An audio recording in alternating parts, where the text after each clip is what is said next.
At the beginning of your Yes, sorry, go my ahead. name's Antoine Dailly, Counsel to Citizens for Freedom. You indicated near the beginning of your testimony today that you saw things you never thought you would see in Canada, and that those things may have formed part of your motivation for your participation in the convoy. Yes. Is that a reference to abuses of power? And what are some of those things that you saw that you never thought you would see? Well, the biggest thing for me, which was incredible, was that informed consent was being absolutely ignored. This is like prior. Are you talking about prior to the convoy, or Just the things you saw that you never thought you would see, which motivated you to participate? If you were to look at what the city of Toronto was doing, because I was living at the time close, I was just in the Barrie area, so I was looking at what the Toronto police were doing, what the premier was doing with all the lockdowns. The lockdowns made absolutely no sense. The vilification of Canadians by the Prime Minister of Canada was shocking. So deeply disturbing to hear him talk about Canadians the way he did. That's just one of the examples. Premier Doug Ford in the rhetoric that he had. And the other big thing for me, which was really, really shocking to me, was that they did not exercise or use Emergency Management Ontario to manage this entire pandemic for this province. It was mind-boggling to me, and I knew about them because I actually worked with the EMO representative who was a retired brigadier general when I was posted to the headquarters in Toronto. And so my expectation was to handle this pandemic, you would have used the very institution within each province that is meant to handle a pandemic. So I knew things were fundamentally upside down with the approach that the government was using.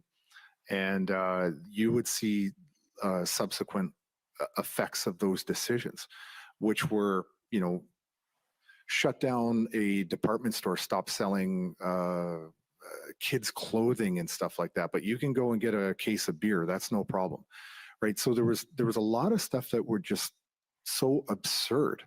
And cumulatively, after a while, that starts to build up this amount of anxiety and fear. And I know a lot of people that I was talking to, especially when I was campaigning, were recounting their time during all the lockdowns, and they felt the same fear that I did of the police, which was really unusual.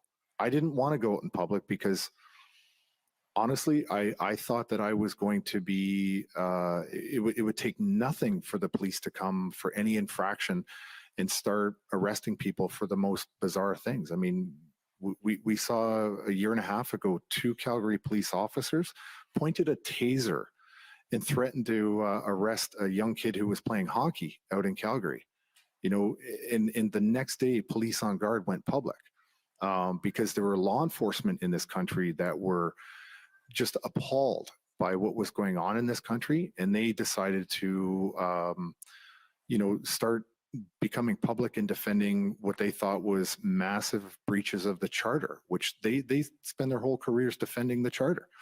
And so when the police started to push back through organizations like Police on Guard or later on Mounties for Freedom, when the police started to push back, that was a sign that things had really, really gone off the rails for me. So cumulatively, there were just too many things to ignore in this society right now. But I think the worst thing for me was when the convoy was rolling through and I wasn't part of it, the statements coming from the Prime Minister of this country were terrifying, disgusting, just unbecoming of a prime minister of a country, of people that actually voted him in to represent, and he was acting like he was a king, and it was appalling. And it's certainly not what I joined the Canadian military to defend. Nothing of the sort. So I just didn't know how we could possibly call ourselves a free country anymore if our prime minister was allowed to get away with the rhetoric he was getting away with. And nobody stood up until the truckers. All right. Well, thank you, and thank you for your service. Thank you. Okay, next is the